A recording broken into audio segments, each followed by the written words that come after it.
नमस्कार दोस्तों, आज की वीडियो आपके लिए काफ़ी इम्पोर्टेंट है। स्वागत है आप सभी का अपना प्यारा सा यूट्यूब चैनल घर बैठे क्लासेस में। क्या आप एसएससी सीएचएसएल की प्रिपरेशन कर रहे हैं? जी हाँ, अगर आप प्रिपरेशन कर रहे हैं तो ये वीडियो आपके लिए बहुत ही इम्पोर्टेंट होने वाली है, जिसमें हम लोग बात करने वाले हैं टॉप 45 क्वेश्चंस जो आपके ऑल एग्ज़ाम के लिए कंपलसरी है। एंड अगर आप एसएससी सीएचएसएल का फॉर्म डाल के रखे हैं और चाहते हैं कि आपका की बार क्वालिफाई हो तो जीएस सबसे ज़्यादा आपको पूरा कवर करना है। आइए हम लोग क्वेश्चन पे आते हैं। क्वेश्चन नंबर फर्स्ट आपका क्या कह रहा है? क्वेश्चन फर्स्ट है आपका, निम्नलिखित में से कौन हड़प्पा का शहर है? अब देखिए यहाँ पे क्वेश्चन क्या पूछा है कि कौन सा हड़प्पा का शहर है, तो आपको बताया जाए। ऑप्शन सी बिल्कुल करेक्ट आंसर है। ऑप्शन सी है आपका धौलावीरा। धौलावीरा हड़प्पा का शहर है। क्वेश्चन नंबर सेकंड पे आते हैं हम। क्वेश्चन नंबर सेकंड है आपका, भारतीय संविधान की 8वीं अनुसूची के अनुसार कितनी भाषाओं को अनुसूचित भाषाओं में गिना जाता है? तो आपका सही आंसर है ऑप्शन 22 अनुसूची के अनुसार भाषाओं में अनुसूचित भाषाओं को गिना जाता है। क्वेश्चन नंबर थर्ड पे आते हैं, भारत और नेपाल के बीच निम्न में से कौन सा पर्वत है? अगर हम भारत और नेपाल की बात करें तो इनके बीच में ऑप्शन सी आपका कंचनजंगा इनके बीच में ये पर्वत स्थित है। क्वेश्चन नंबर फोर्थ पे आते हैं। क्वेश्चन फोर्थ है आपका, भारत में खरीफ फसल की कटाई का मौसम है। अब देखिए यहाँ पे क्वेश्चन पूछा है आपका कि भारत में खरीफ फसल की कटाई का कौन सा मौसम होता है, तो आपको बताना है ऑप्शन सी बिल्कुल करेक्ट आंसर है। मतलब सितंबर एंड अक्टूबर के बीच में खरीफ फसल की कटाई का मौसम होता है। क्वेश्चन नंबर 5 पे आते हैं। क्वेश्चन नंबर 5 है आपका, नक्शे के अध्ययन को क्या कहा जाता है? अगर आप किसी चीज का नक्शा बनाते हैं तो उसके अध्ययन को हम क्या कहते हैं? तो आपको बताना है कार्टोग्राफी के नाम से इसे जाना जाता है। क्वेश्चन देखिए यहाँ पे जियोग्राफी जियोलॉजी भी दिया है और कैलीग्राफी दिया है। आपको कमेंट करना है कि इन तीन का अध्ययन हम किस में करते हैं। क्वेश्चन नंबर 6 पे आते हैं, थोरियम का सबसे बड़ा भंडार में है। देखिए थोरियम का सबसे बड़ा भंडार कहाँ पर है? अगर हम बात करते हैं थोरियम के बारे में तो भारत जैसे शहर में थोरियम की सबसे बड़ी भंडार मानी जाती है, या हम कह सकते हैं थोरियम का सबसे बड़ा भंडार है।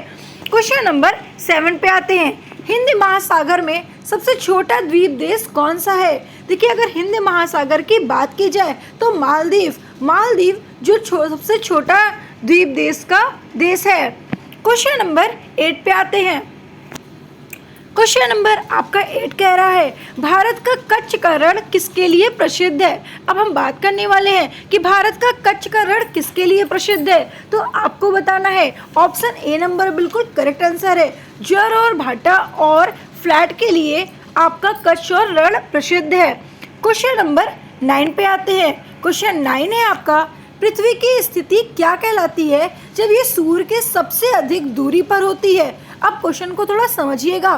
कह रहा है कि पृथ्वी की स्थिति वो उस वक्त क्या कहलाती है जब सूर्य से सबसे अधिक दूरी होती है। मतलब पृथ्वी से सूर्य सबसे अधिक दूरी पर होता है, तो ऐसी स्थिति को हम क्या कहते हैं? आपको बताना है, अब सौर कहते हैं। क्वेश्चन नंबर नेक्स्ट पे आते हैं, राष्ट्रीय युवा दिवस कब मनाया जाता है? तो राष्ट्रीय युवा दिवस 12 जनवरी को मनाया जाता है। क्वेश्चन नंबर नेक्स्ट पे आते हैं, पृथ्वी पर वायुमंडल की कौन सी परत में ओजोन परत होती है? अब देखिए पृथ्वी के वायुमंडल में कौन सी परत की ओजोन परत होती है? तो आपका सही आंसर है ऑप्शन डी समतापमंडल। क्वेश्चन नंबर नेक्स्ट पे आते हैं, सरकार के कानून बनाने वाले प्राधिकरण को क्या कहा जाता है? तो सरकार के जो कानून बनाने वाले प्राधिकरण हैं उन्हें हम विधायी कहते हैं।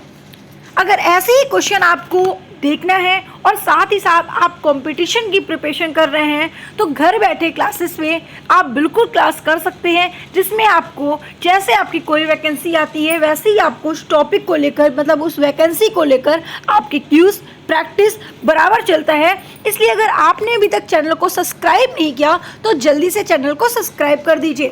क्वेश्चन नंबर 13 पे आते हैं, लोकसभा के लिए कितने सदस्य तय किए गए हैं?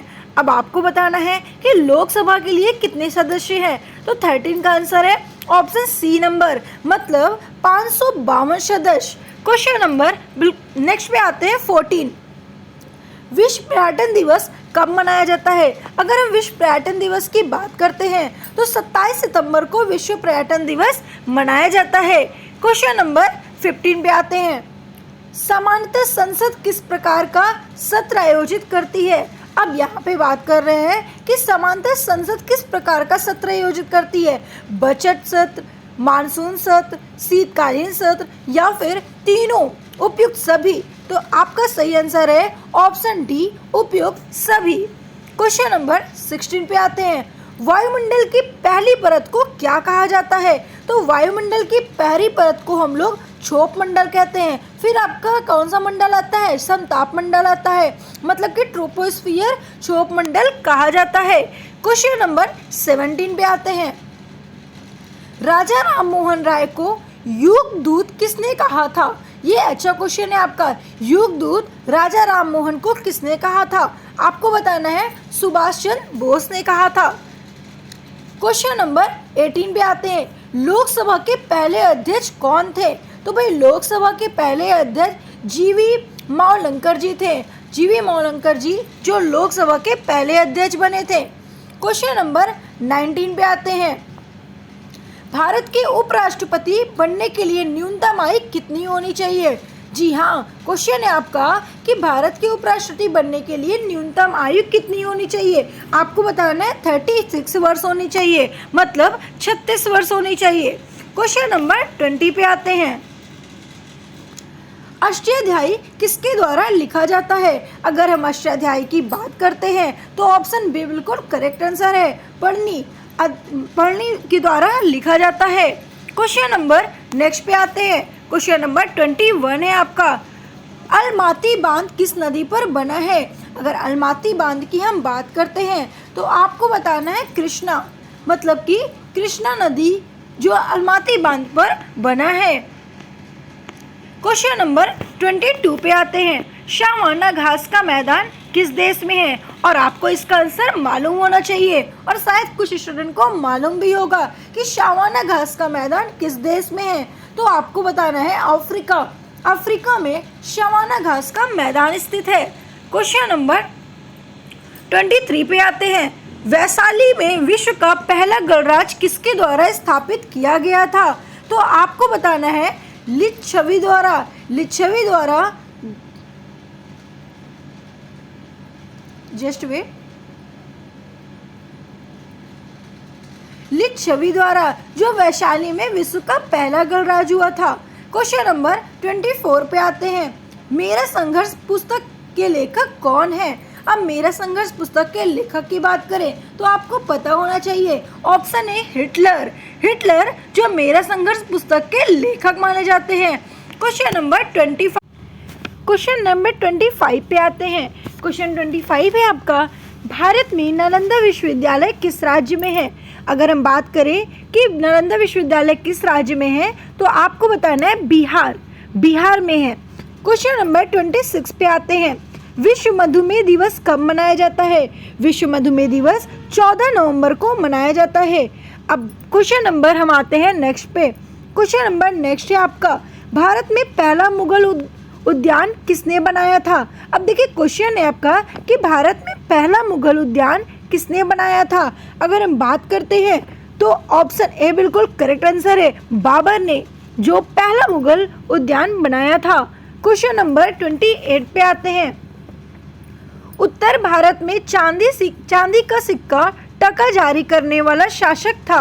अब आपको क्वेश्चन बहुत ही अच्छे से रीड करना है कि उत्तर भारत में चांदी का सिक्का जो टका जारी करने वाला शासक कौन था? इल्तुतमिश, रजिया, अलाउद्दीन खिलजी या फिर मोहम्मद बिन तुगलक। तो आपको बताना है ऑप्शन ए इल्तुतमिश। इल्तुतमिश ने चांदी का टक्का का सिक्का चलाया था। क्वेश्चन नंबर 29 पे आते हैं। भारत में सोने का सिक्का जारी करने वाला पहला व्यक्ति कौन था? अब भारत में सोने का सिक्का की अगर हम बात करते हैं तो ऑप्शन आपका बिल्कुल करेक्ट है, ऑप्शन बी।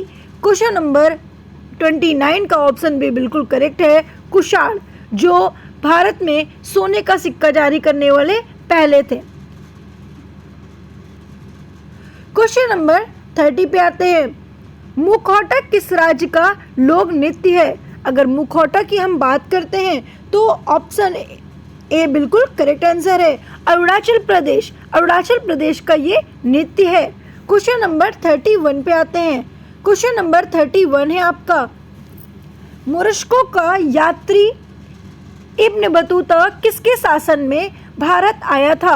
अब अगर हम बात करें यहाँ पे मोरक्को के बारे में तो आपको बताना है, ऑप्शन है बिल्कुल करेक्ट आंसर है, मोहम्मद बिन तुगलक के शासक में। क्वेश्चन नंबर 32 पे आते हैं। पानीपत का तीसरा युद्ध किसके बीच में हुआ था? तो पानीपत का जो तीसरा युद्ध हुआ था आपको बोलना है ऑप्शन सी, मराठा और अहमद शाह अब्दाली के बीच में हुआ था। क्वेश्चन नंबर 33 पे आते हैं। 33 का क्वेश्चन है आपका, भारत के संविधान सभा के मसौदा समिति के अध्यक्ष कौन बने थे? क्वेश्चन नंबर 33 का आंसर है option D, BR Ambedkar. Question number 34, A dose of laughter पुस्तक के लेखक कौन है? ए डोज ऑफ लॉफ्टर के जो पुस्तक के लेखक हैं R.K. Laxman. R.K. Laxman a dose of laughter पुस्तक के लेखक हैं। क्वेश्चन नंबर 35 पे आते हैं। क्वेश्चन नंबर 35 है आपका, कर्नाटक का लोक रंगभूमि है। कर्नाटक का लोक रंगभूमि यक्षगान है। क्वेश्चन नंबर 36, आहार नाल का सबसे लंबा कौन है? आहार नाल का सबसे लंबा अगर भाग हम बात करते हैं या लंबा अंग जो माना जाता है, ग्रास नली, छोटी आंत, बड़ी आंत, मुख्य गुहा, तो आपको बताना है छोटी आंत, जिसे स्मॉल इंटेस्टाइन के नाम से जाना जाता है। स्मॉल इंटेस्टाइन जो आहार नाल का सबसे लंबा भाग या लंबा अंग माना जाता है। क्वेश्चन नंबर 37 पे आते हैं।